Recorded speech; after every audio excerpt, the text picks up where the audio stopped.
Children First Academy's unique student population, the vast majority are homeless and 100% of them live below the poverty line. You could line up 35 kids and you could put kids from Fountain Hills and Paradise Valley and Phoenix and CFA and all these people in a classroom, and you could not tell me the difference between any of them. They all want the same things, they just don't all have the same things. Kids that just do not have much of anything and seem to be maybe down on their luck, or maybe their family's down on their luck.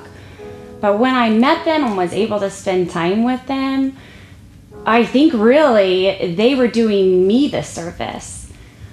The laughter in the room, kids hugging each other goodbye, all of the playing, all of the fun time, you know, that to me was such a great experience and made me realize that, you know what, these kids are exactly the same as our kids and my kids, and all they need is a little assistance for now and a little bit of help.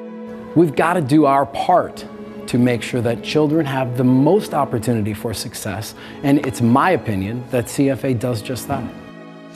The work that Children's First Academy is doing for these children doesn't just only benefit the children here, it really is benefiting future generations to come. As you know, children are our future. They are going to grow up and become adult members of our society, and being able to give them the foundation that they receive here will in turn make them better adults, and hence, you know, benefiting the future generations to come. And you know, who's going to take care of us when we're older, right? It's going to be the kids, the people that are kids now, and we definitely want to have strong, confident kids growing up to be strong, confident adults, productive adults. At both campuses, we offer the flexibility of a really unique bus transportation service for the kids. On a daily basis, our bus drivers may very well pick up a child in the morning at one location and drop them off that afternoon after receiving word from the family at another location. These kids will move 10 times in a school year. I mean, that's not uncommon.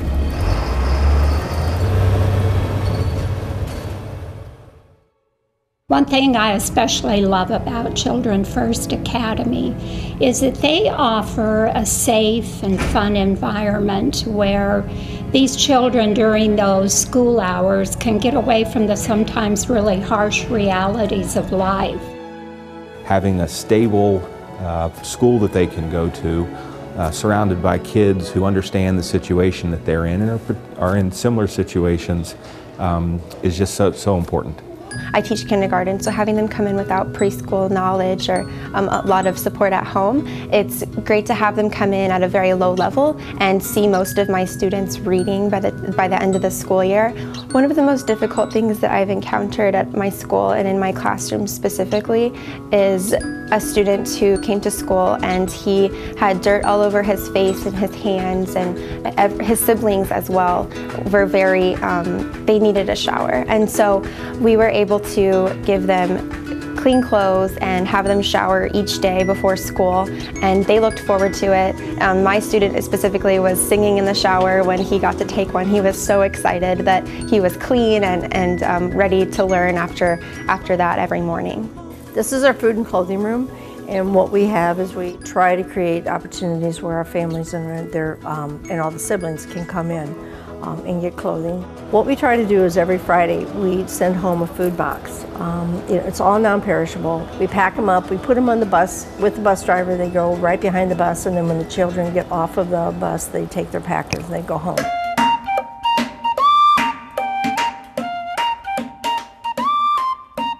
This is an inner city school, and when I first got here I thought this would be, I was kind of thinking, oh, it's going to be, you know, kind of sad and downcast, and people are going to be kind of glum, and I was totally surprised. I get lots of smiles. I get smiles and hugs for free. I mean, taking 2 to 3 hours from our, busy work schedule, it's great for us to bring a group. We all carpool together, we all come in, and as soon as new members meet the children, they're like, oh, when's the next time we can go read to them? They love it. We have birthday parties every month for the kids who had a birthday in that month. All right.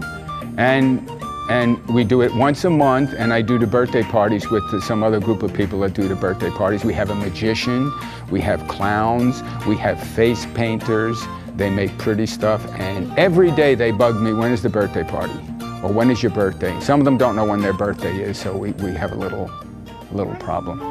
Because when you're living this lifestyle, you know, it's either food, gas, or medicine or whatever. Birthdays haven't really been a reason for a big celebration. Just come down and read and spend time with the kids.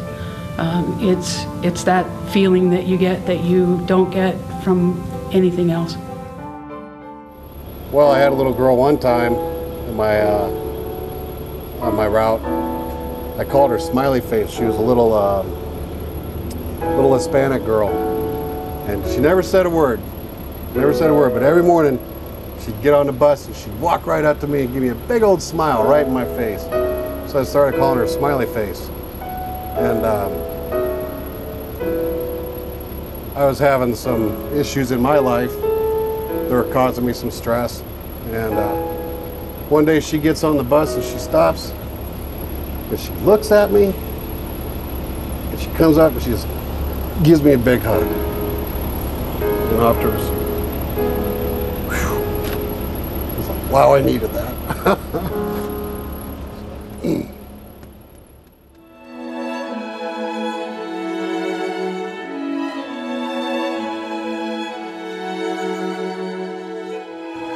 Honestly, the deepest reward for me is knowing at the end of the day that I did something that was of value, and knowing that, you know, I didn't think about myself for a couple of minutes, and I was able to walk in and see a kid who's no different than my 8-year-old or my 6-year-old. They just don't have the same opportunities, and I say, no man, let me share with them the same information that I have, that I give to my kids, and let's see what they do with it. And it may be that one moment, that one thing that one of us said or did for them that changed it.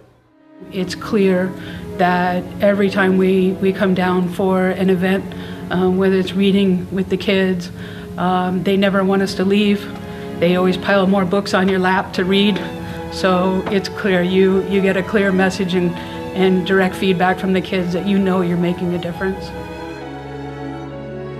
To give somebody the gift of the education and to better their lives, this is what absolutely makes us happy on a daily basis. Something I particularly love about the school is the way they affirm the children. They tell these children, you can do it, you can be whatever you want to be, and they do everything they can to give these children that opportunity. And we can do the same thing. All of us can be a part of making a really big difference in these kids' lives. So I invite each and every one of you to come down to Children's First Academy, take a tour of the wonderful facility they have, get a better understanding of the wonderful support network that's being offered to some of our most vulnerable citizens. Discover AZ Living has made a commitment to give to Children's First Academy to support them to be able to grow and expand the program and really support and nurture these children so that they can grow up and become really strong, confident, productive adults. So just do the right thing. Help out in any way you can as possible, but do the right thing, do it for these kids. It truly, truly makes a difference. Get your friends involved, get your family involved, and take this to work. Get your corporate social responsibility committees and get this in front of them and begin to make a difference. Every kid here deserves the same opportunities that your children have, the same opportunities that my kids have, and if you don't do it, who's going to? So that's why it's up to us to make a difference.